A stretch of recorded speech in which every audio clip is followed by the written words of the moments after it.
Hello, Ryan here with another episode of Try My Darling, and today I'm going to be looking at a GameCube game, Super Monkey Ball.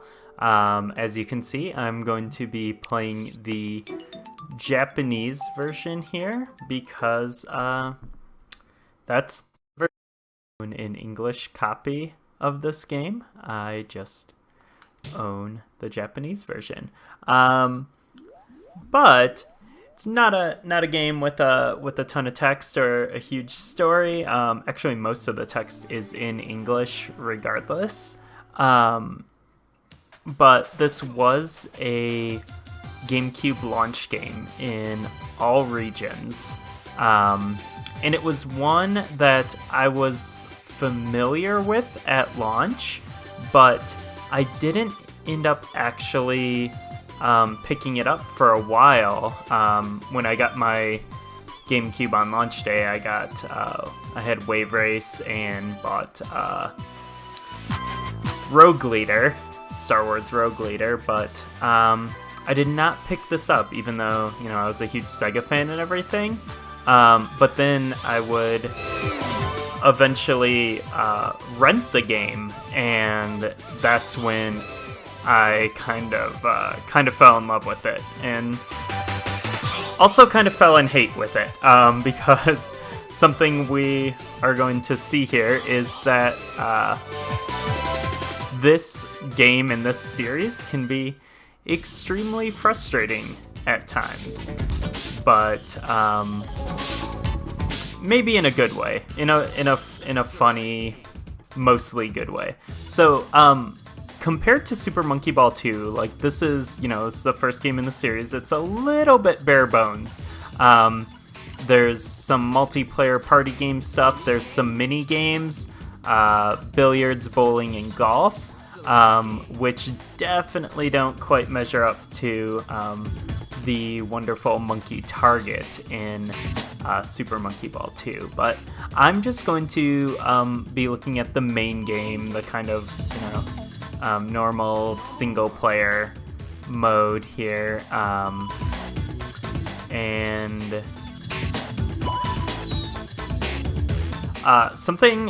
one thing about this game, again, unlike its sequel, the original Super Monkey Ball is not progressive scan capable, so I'm playing this on my Japanese Wii. I am going through component cables into my Elgato, but it is not going to be progressive scan, so it's probably not going to look super great. But alright, I'm gonna jump into just beginner mode here.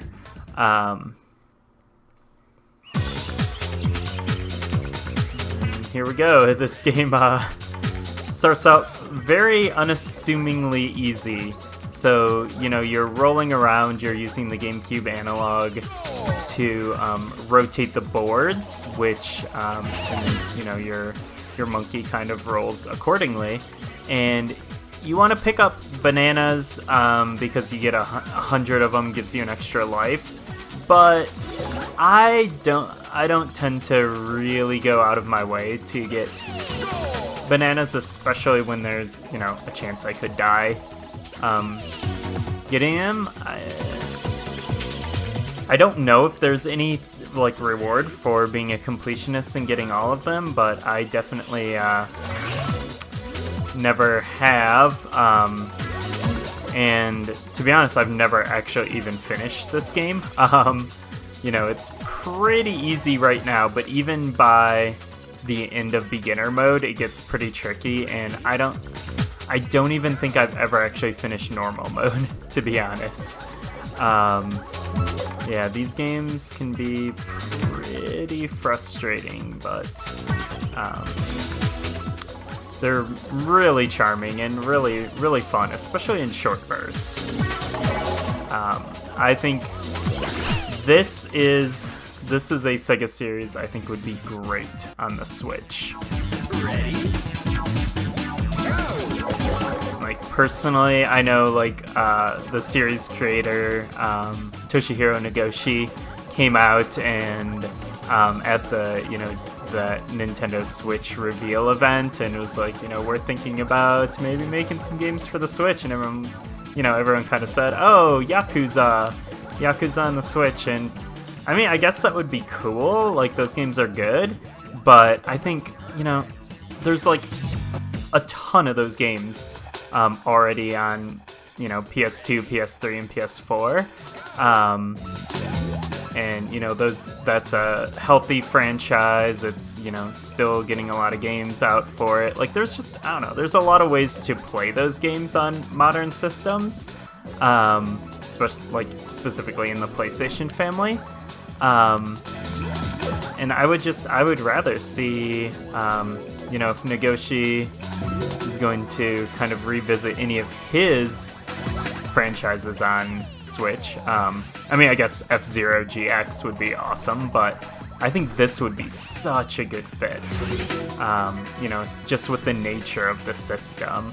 I think this would be a good time for the Monkey Ball series to kind of make a comeback. It had some Wii and one DS game, one 3DS game, and then I think the Vita game was the last we saw of Monkey Ball. And I mean, I think the Switch would be a great system for it to make a comeback on. Because, the Switch is already kind of home to a lot of, puzzle games, and, which is essentially what this is. I guess it's a puzzle platformer, maybe. It's kind of its own thing, but,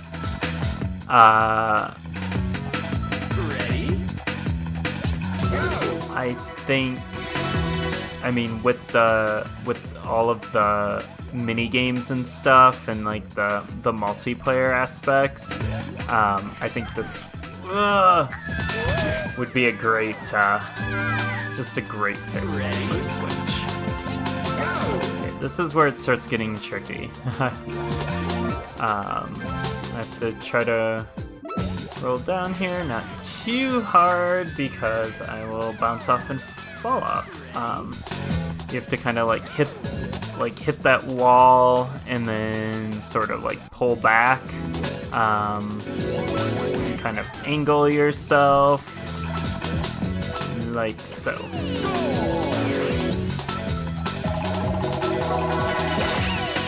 So these first 9 levels, I feel, were kind of teaching the the basic the basic gameplay of Monkey Ball. This is the stage where it becomes, a challenging Monkey Ball game. Because this is where you have that time limit ticking down up at the top of the screen. A lot of different hazards here. You have to be really precise, but you also have to be moving at a pretty steady clip. So as you can see, I only have 20 something seconds left. So just kind of stealing your nerves, and that's how you reach your goal. So that is beginner mode. That's it's the first 10 levels. Oh, there's that Dole sponsorship here. Good stuff. And so now we get to see, some of the coolest credits in a game. These are playable credits, and they're probably the most difficult playable credits I've ever. As far as playable credits go, they are the most tricky, because if you hit any of the letters here, it will spin you around and you'll lose a bunch of your bananas. So you have to really be intentional about how you maneuver through these. Yeah, see, just like that. I find going towards the sides is a good strategy here.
Too many names, too many letters.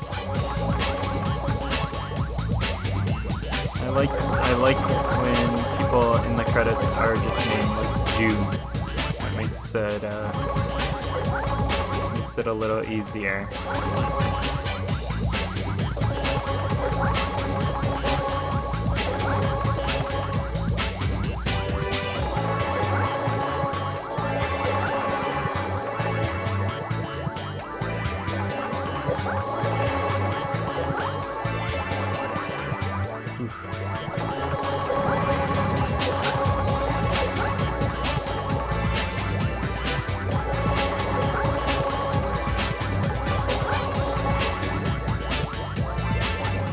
The credits are almost as long as the amount of time it took me to finish the game. Maybe longer? I don't know. That's starting to feel like I've been playing this for a little bit.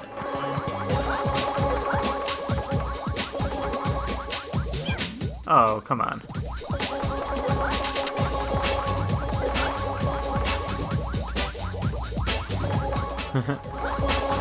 Dole Bananas. The Monster Energy drink of 2001 when it comes to video game sponsors. Alright, I can see the end is in sight. Come on, Nagoshi. I'm ready for you.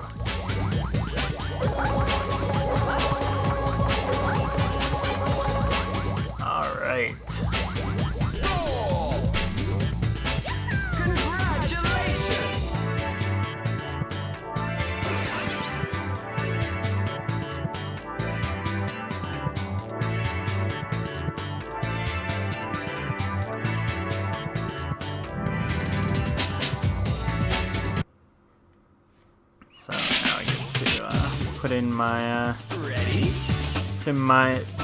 initials. We'll do a little bit of NFC here.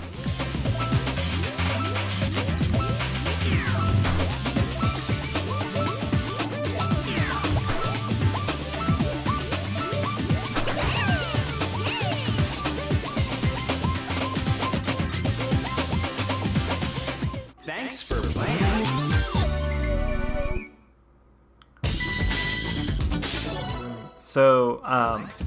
So like I collected all those bananas, and I don't know how exactly.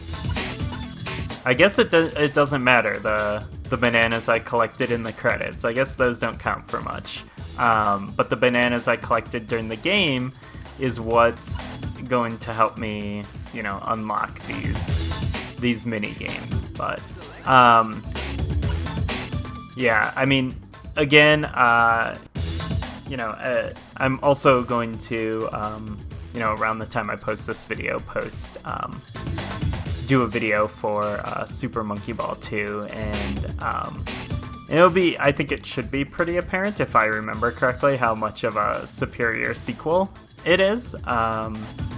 But, I mean, this game on its own is the original Monkey Ball. Like, it's still fun and challenging. There's just a lot more in Monkey Ball 2, and, Monkey Target is pretty priceless. So, if you're going to buy one of these games on your GameCube, I would definitely hang back for Monkey Ball 2, but you can't go wrong getting the original as well, which was a great start to the series. So, alright, well, that wraps up this episode. Thank you a ton for watching. You can find me on Twitter at Brawndwarf, BRAWNDWARF. And you can check out our website with, links to all of these videos and our podcast and all of that good stuff over at NintendoFunClubPodcast.com.